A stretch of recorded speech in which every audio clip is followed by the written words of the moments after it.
Herkese selam. Lütfen kanalımıza abone olmayı ve bildirim zilini açmayı unutmayın. Dizinin son bölümünde yaşananları ve yeni bölümde yaşanacakları anlatacağız.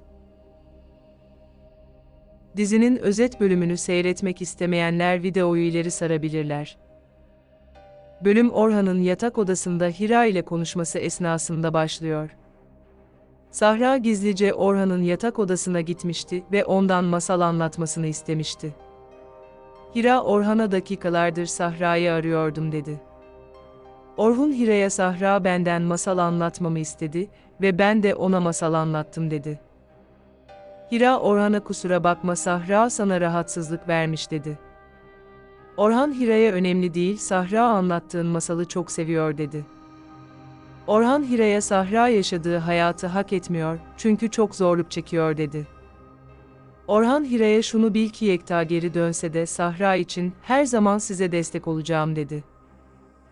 Hira Sahra'yı odasına götürmek istese de Orhun buna müsaade etmedi çünkü Orhun nezaketen Sahra'yı odasına götürmek istedi. Orhun odanın kapısına kadar Sahra'yı kucağında taşıdı. Hira Sahra'yı kucağına aldı teşekkür etti.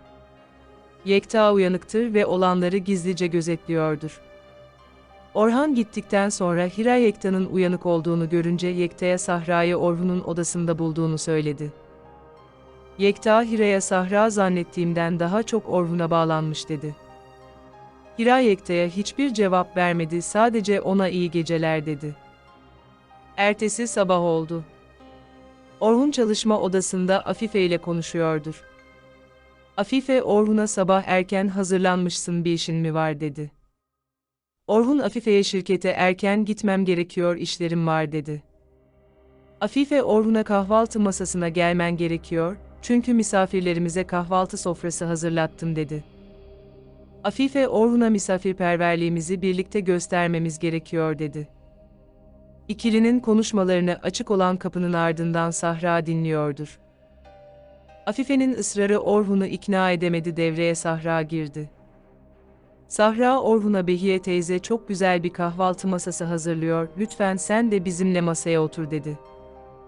Orhun Sahra'yı kıramadı ve kahvaltı masasına oturmayı kabul etti. Öte yandan Hira ve Yekta odasındayken kapı çaldı ve gelen kişi Sultan'dır.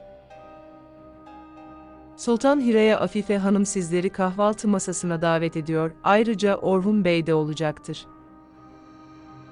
Yekta bir anda konuşmaya dahil oldu ve Sultan'a masaya geleceğiz dedi. Hira Yekta'ya ben o masaya oturmak istemiyordum ama bana fikrimi sormadın dedi. Yekta Hira'ya ben de gitmek istemiyorum ama mecburen davete icap etmemiz gerekiyor dedi. Yekta Hira'ya sizlere sahip çıkamadım bunun sonucunda Orhun ve Sahra'nın yakınlaşması artmış dedi. Yekta Hira'ya Orhun ve Sahra'nın yakınlaşmasını sen de istemiyordun dedi. Yekta Hira'ya Orhun'a Sahra'nın babasının varlığını hissettirmem gerekiyor dedi. Diğer tarafta ise büyük patron Gürbüz'e Aziz ile görüşmek istediğini söylemişti. Gürbüz ise büyük patronun neden Aziz ile görüşmek istediğini anlayamamıştır. Gürbüz Aziz'e büyük patron sana ödül de verebilir zarar da verebilir o dengesiz biri dedi. Ayrıca Gürbüz Aziz'i biraz kıskandı. Aziz büyük patronla ile buluşacağını polis amirine hevesle bildirdi. Aziz 4 senedir süren gizli görevinin bir an önce bitirmek istiyordur, çünkü onun hayattaki hedeflerini değiştiren bir kadın vardır. Elif ise Aziz ile ilgili gördüğü rüyanın etkisinden bir türlü çıkamamıştır.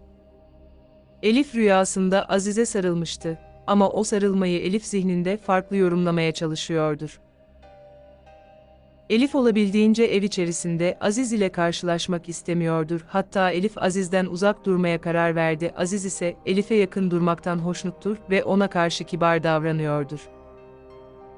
Hatta Aziz en sevdiği yemeği Elif'in yapmasını istedi. Elif yemeği kötü yaparak Aziz'in tepkilerini merak etti. Hatta Elif ütü yaparken elbiseyi bilerek yaktı ve Aziz'in tepkisini merak etti. Her iki olayda da Aziz Elif'e bir tepki vermedi. Elif Aziz'e bana hiç kızmıyorsun sana ne oldu değiştin dedi. Aziz Elif'e evet ben artık değiştim dedi. Dakikalar sonra Gürbüz telefonuyla Azize büyük patron yerini söyledi. Gürbüz Azize büyük patron sürekli yer değiştirir, onun nerede olduğunu bilmek çok zordur dedi. Aziz, büyük patronun bulunduğu konuma doğru yola çıktı. Aziz gözleri bağlı bir şekilde ve tek olarak büyük patronun yanına götürüldü. Aziz'in 4 sene önce başladığı gizli görevin amacı ise büyük patronun kim olduğunu ve konumunu bulmaktır. Aziz en büyük hedefine ulaşmış durumdadır. Öte yandan Defne ofisindeyken Zerrin Defne'yi ziyarete geldi. Zerrin Defne'ye sana dün Orhan ve Hira'nın evliliklerinin iptal olduğunu söylemiştim dedi. Zerrin Defne'ye Orhun'a yakınlık kurmaya devam etmelisin dedi. Defne bir anda sinirlendi ve Zerrin'e bu konu hakkında konuşmak istemiyorum dedi. Zerrin Defne'ye Orhun yıllarca Hira'yı bekleyemez ve Hira zaten evli bir kadın dedi. Zerrin'in mantıklı cümleleri Defne'yi biraz olsun ümitlendirmiştir. Diğer tarafta ise ev halkı yemek masasındadır ve keyifle kahvaltı yapıyorlardır. Yekta Afife'ye bizi kahvaltıya davet ettiğiniz için teşekkür ederim dedi. Afife Yekta'ya küçük bir çocuğun babasına kavuşmasına ufak bir katkı sağlamak bizi çok memnun ediyor dedi. Sahra bir dilim ekmeğe yağ sürdü ve babasına ikram etti.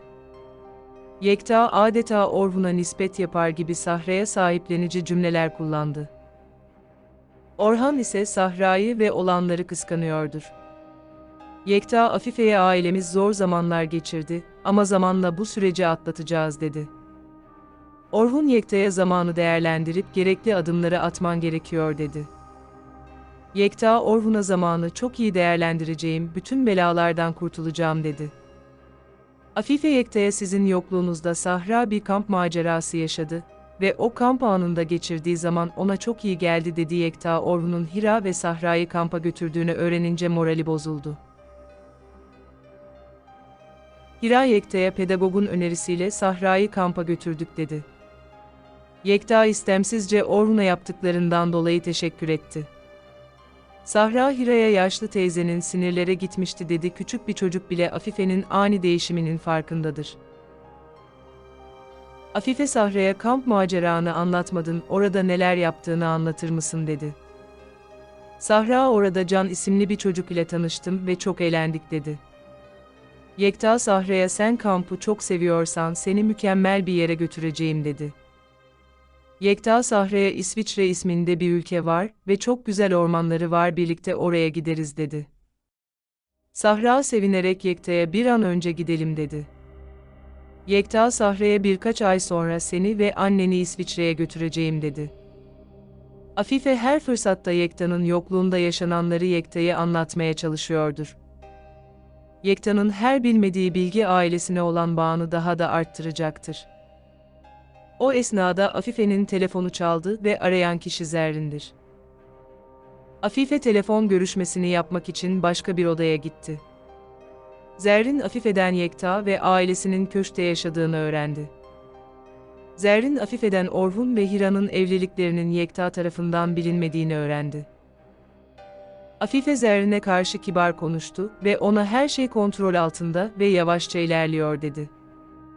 Ama Zerrin'e göre her şeyin hızlıca gelişmesi gerekiyordur. Zerrin Afife'den aldığı bilgileri kullanmaktan çekinmeyecek kadar sabırsızdır. Dakikalar ilerliyor, yemek masasında keyifli yemek yenmeye devam ediliyordur. Sahra Yekta'ya kampta Orhan amca, annem ve ben kekik topladık dedi. Sahra Yekta'ya kampta Orhan amca, annem ve ben birlikte yıldızları seyrettik dedi. Yekta Sahra'dan duydukları karşısında epey öfkelendi ama bunu belli etmemeye çalışıyordur. Orhun yanlış bir şeyin anlaşılmaması için konuşmaya dahil oldu. Orhun Yekta'ya Sahra'nın isteklerini kampta olabildiğince yaptık dedi. Orhan Yekta'ya bu süreçte Hira bir anne olarak Sahra'ya karşı tüm sorumluluklarını yerine getirdi dedi. Yekta Orhun'a bunu söylemenize gerek yok, karımı çok iyi tanırım, Hira gerçekten iyi bir anne dedi. Yekta Orhun'u kıskandırmak için Hira'nın elinden tuttu. Yekta mutlu bir aile olduğunu Orhun'a ispatlamak için büyük çaba sarf ediyordur. Dakikalar geçti, Yekta ve ailesi Afife'ye teşekkür ettiler ve izin isteyerek odalarına gittiler. Orhan'a Afife'ye amacın nedir dedi. Afife Orhun'a benim amacım dağılmış bir aileyi toparlamak dedi. Afife Orhun'a sen neden bu kadar tedirginsin dedi. Afife Orhun'a yoksa kamp macerasını anlattığım için mi sinirlisin dedi. Afife Orhun'a kamp macerası bir çocuğun iyiliği için değil miydi dedi. Orhan Afife'ye çıkarların için küçük bir çocuğu kullanacak kadar acizsin dedi ve oradan ayrıldı. Öte yandan Yekta ve ailesi odasındadır. Sahra Yekta'ya İsviçre bilgiler öğreniyordur. Yekta Sahra'ya senin biraz puan toplaman için bahçeye gidip çiçek toplaman gerekiyor dedi. Sahra odadan gittikten sonra Hira Yekta'ya ilaç vaktin geldi dedi. Hira mutfağa su almaya giderken Yekta sert bir şekilde Hira'nın kolundan tuttu.